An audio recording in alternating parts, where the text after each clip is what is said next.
Welcome back to the channel, guys. Let's get straight into today's story.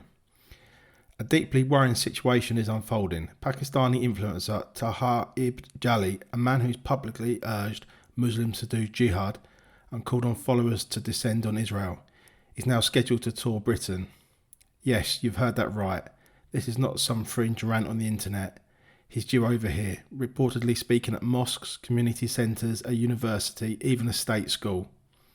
You might ask, how did we get to the point where someone encouraging jihad and pushing extremist rhetoric is being allowed to walk into British institutions and preach to young people? Here's the harsh truth. This highlights a bitter failure of UK's border control, vetting system and cultural safeguards.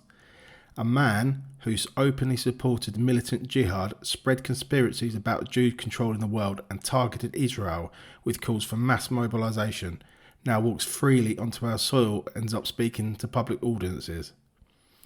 It feels like the same establishment that claims to protect diversity and inclusion sees no problem with letting radical voices mingle with Britain's vulnerable communities. That's not inclusion, that's a ticking social bomb. What does this say about priorities? When the state treats serious national security risks with leniency but cracks down on ordinary citizens for minor infractions. Something is broken.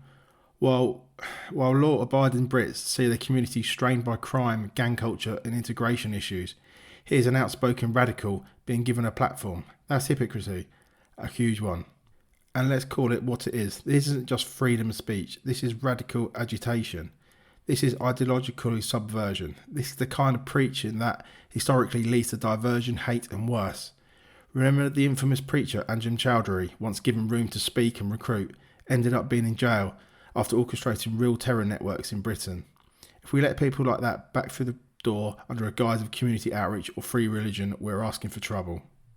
But it also raises another problem. Why institutions, universities, community centres or even schools inviting someone like this?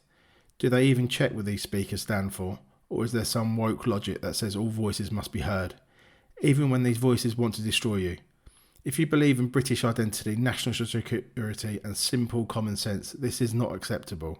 For me, the bottom line is simple. This is a test of our system, our values, and the system is failing. A radical Islamic preacher with extremist rhetoric and public calls for violent jihad should not be given a microphone in the UK. Not at universities, not at mosques, not at schools.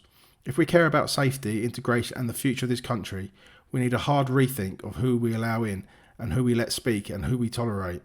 So to the government, the institutions and the leaders of multicultural Britain, if you stand for peace, security and protecting British citizens, you need to make a choice. Are you with Britain or are you giving radicals free rein? Thanks for watching, guys. If you want more honest political commentary and don't want to miss what's really happening behind the headlines, hit subscribe now and drop your thoughts in the comments. I want to hear what you think about this.